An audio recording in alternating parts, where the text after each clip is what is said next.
नमस्कार दोस्तों, मैं राहुल शर्मा आप सभी का हार्दिक अभिनंदन करता हूं टेक्स्ट बुक के प्लेटफॉर्म पर। सन 1947 को भारत से अलग होकर एक नया देश बना जिसका नाम था पाकिस्तान।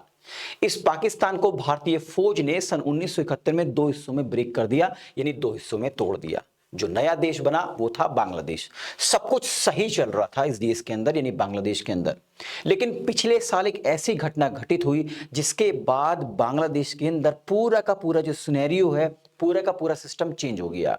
एक्चुअली हुआ क्या दोस्तों, पिछले साल कट्टरपंथी संगठनों ने बांग्लादेश के अंदर जो लोकतांत्रिक रूप से चुनी गई प्रधानमंत्री थी शेख हसीना, उनको मजबूर कर दिया कि वो अपना देश छोड़ के बाहर चली जाएं। अगर वो ऐसा ना करती तो उनकी हत्या कर दी जाती। ऐसा कई बार जो बांग्लादेश की पूर्व प्रधानमंत्री शेख हसीना, उन्होंने अलग अलग प्रेस कॉन्फ्रेंस में ये बताया है। उन्होंने कहा कि अगर मैं ऐसा ना करती तो शायद मेरा सर आपको मेरे धड़ पर ना मिलता। आज वो भारत की शरण में है। उसके बाद बांग्लादेश के अंदर एक नई केयर टेकिंग सरकार आई जिसके कर्ता धर्ता बने मोहम्मद यूनुस। अब मोहम्मद यूनुस का झुकाव कट्टरपंथी संगठन की ओर काफी हद तक है, जिसकी वजह से वो कट्टरपंथी संगठन खुद मोहम्मद यूनुस भी कई बार समय समय पर भारत पर उल जलूल स्टेटमेंट दे चुके हैं। खैर, इस बात को हमने नॉर्मल समझा, भारत ने नॉर्मल समझा कि भाई देखिए कट्टरपंथी सोच आई है तो हो सकता है इस तरीके के स्टेटमेंट आ रहे हों। लेकिन दोस्तों, आप सभी जानते हैं 22 अप्रैल की वो घटना, पहलगांव की घटना, जिसमें हमारे 26 जो लोग हैं उनको मार दिया गया आतंकवादियों के द्वारा। इसके रिवर्ट में भारतीय एयरफोर्स ने 6 मई की रात को और 7 मई की अर्ली मॉर्निंग को ऑपरेशन सिंदूर शुरू कर दिया और पाकिस्तान के 9 आतंकवादी जो ठिकाने उसको ध्वस्त कर दिया।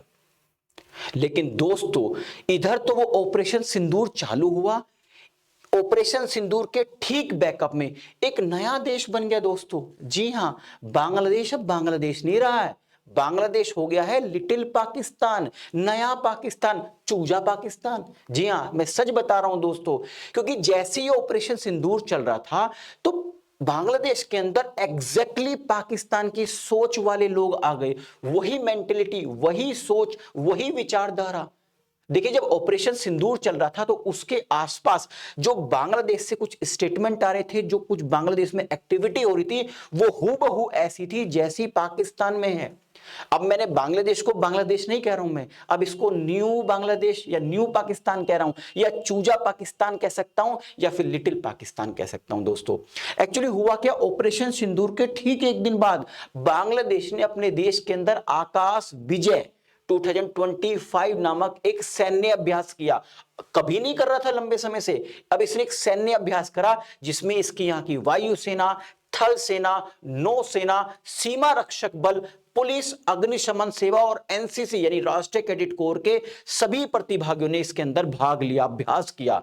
मतलब टारगेट कुछ और है दोस्तों, समझ रहे हैं। इसके अलावा मैंने क्यों कह रहा हूं, सोच वही है, विचार वही है, अब इस नए पाकिस्तान की, जो पुराने वाले पाकिस्तान की है। यहां पर आप फोटो में देख रहे होंगे एक रिटायर्ड मेजर जनरल इनका बांग्लादेश का, जिसका नाम है ALM फजलुर रहमान।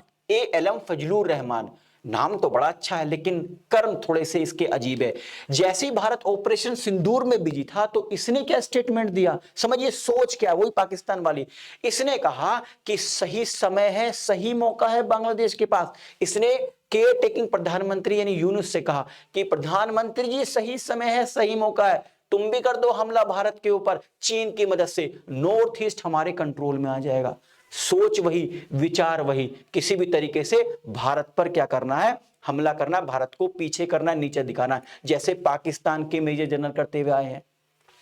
ये जो केयर टेकिंग प्रधानमंत्री है बांग्लादेश का, ये भी पीछे नहीं है पट्टा, ये भी नॉर्थ ईस्ट के ऊपर उल जलूल बोल चुका है। इसके अलावा जब ऑपरेशन सिंदूर चला था तो बांग्लादेश वैसे तो शांत था, लेकिन इसने क्या स्टेटमेंट दिया, इसने कहा कि हम ऐसे समय में रह रहे हैं जहां पर कभी भी युद्ध हो सकता है, कभी भी तुम पर युद्ध थोपा जा सकता है, तो हमें तैयार रहना है, हमारी फौज को तैयार रहना है। इसके अलावा दोस्तों, बांग्लादेश से जिस तरीके से पाकिस्तान हम पर समय समय पर साइबर अटैक करता है। तो भारत जब ऑपरेशन सिंदूर में बिजी था तो बांग्लादेश की ओर से भारत पर back to back cyber attack किए गए। इसी वजह से, इन्हीं घटनाओं की वजह से अंतरराष्ट्रीय जो मीडिया है या फिर भारत की मीडिया है, उन्होंने कई सारी न्यूज पब्लिश करी जिसमें उन्होंने कहा कि अब समय आ गया है भारत को बांग्लादेश पर निगाह रखने की, क्योंकि बांग्लादेश अब बांग्लादेश नहीं रहा, न्यू पाकिस्तान बन चुका है, चूजा पाकिस्तान बन चुका है, लिटिल पाकिस्तान बन चुका है। तो इसको आने वाले समय में मैं तो यही कहूंगा कि अब बांग्लादेश ना कहकर इसको न्यू पाकिस्तान कहा जाए। दोस्तों आइए, मैं बात कर रहा हूं विचारधारा की, क्योंकि विचारधारा की वजह से, क्योंकि बांग्लादेश ने वही विचारधारा अपना ली है जो पाकिस्तान की है, यानी पाकिस्तान की विचारधारा बांग्लादेश की विचारधारा होगी। इसीलिए ऑपरेशन सिंदूर के बाद इस न्यू पाकिस्तान का जन्म हुआ है। क्यों विचारधारा की बात कर रहे हैं, आइए एक विचारधारा आपको बताता हूं जो हूबहू मिलती है पाकिस्तान से। जिस तरीके से पाकिस्तान भी भारत के अंदर आत्मघाती हमलों के बारे में बात करता है, पाकिस्तान भी भारत के अंदर आतंकवादियों की बात करता है, कश्मीर के अंदर लंबे समय से, कई दशकों से आतंकवादी घटनाओं में इन्वॉल्व रहता है पाकिस्तान। उसी थिंकिंग पर ये नया पाकिस्तान और उसके लोग आ चुके हैं। एक जनाब है, एक मौलवी है, ठीक है, मेरा आप हिंदुस्तान का कल्चर देखेगी, मैं इसको जनाब कह रहा हूं, इस आतंकवादी को, इस कट्टरपंथी को। एक बांग्लादेश का मौलवी है जिसका नाम है अब्दुल कुद्दूस फारूकी, मेरे पे तो नाम भी इसका सही से नहीं लिया रहा, कुद्दूस फारूकी। इस फारूकी ने एक स्टेटमेंट दिया, इसने कहा है कि अब समय आ गया है, हमें हमला कर देना चाहिए। प्रधानमंत्री यानी मोहम्मद यूनुस को कह रहा है और अपनी फौज से दरखास्त रिक्वेस्ट कर रहा है कि अब समय आ गया है, भारत पर हमला कर दो, हमें कलकत्ता के अंदर अलग अलग जगह पर हमला करना चाहिए।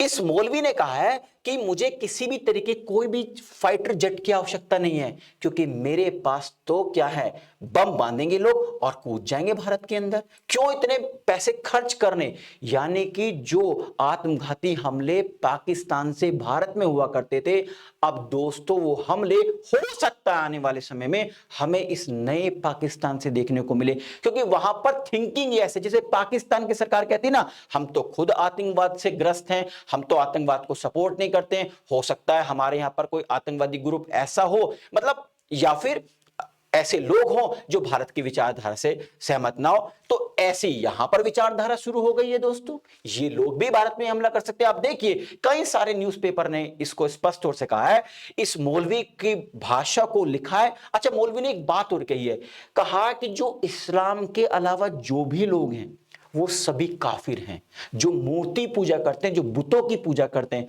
उनको मार दो।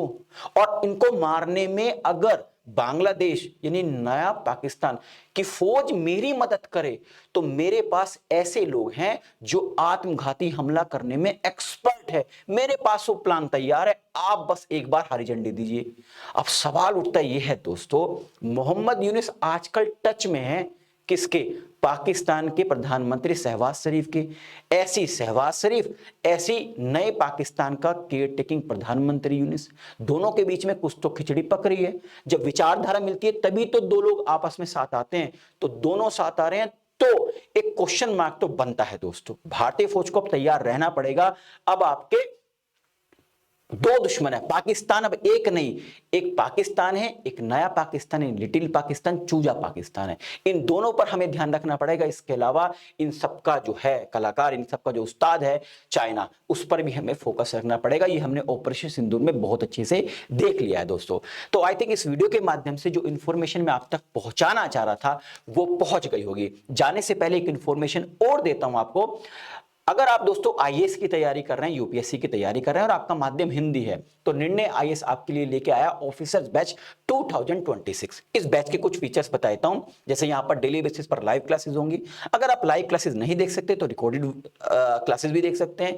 इसके अलावा आपको एमसीक्यू, टेस्ट सीरीज, ये सारी फैसिलिटीज प्रोवाइड की जाएगी। और सबसे इंपॉर्टेंट जो फीचर्स है इसमें दोस्तों वो ये है कि यहां पर फ्री मेंटरशिप आपको मुहैया कराई जाएगी। इस कोर्स को अगर आप ज्वाइन करना चाहते हैं तो इस वीडियो के डिस्क्रिप्शन में एक गूगल फॉर्म दिया गया है, उस गूगल फॉर्म को फिल कीजिए, हमारी टीम आपसे संपर्क कर लेगी। अगर आप चैनल पर पहली बार आए हैं और आपने अभी तक हमारे चैनल को सब्सक्राइब नहीं किया तो चैनल को सब्सक्राइब करें और हाँ, बेल आइकन जरूर प्रेस करें ताकि जो भी मेरे लेटेस्ट वीडियो है इसका नोटिफिकेशन आप तक पहुंचता रहे। वीडियो पसंद आई है तो लाइक और शेयर करना ना भूलें ताकि मुझे एक मोटिवेशन मिल सके दोस्तों इस तरह के कंटेंट बनाने के लिए।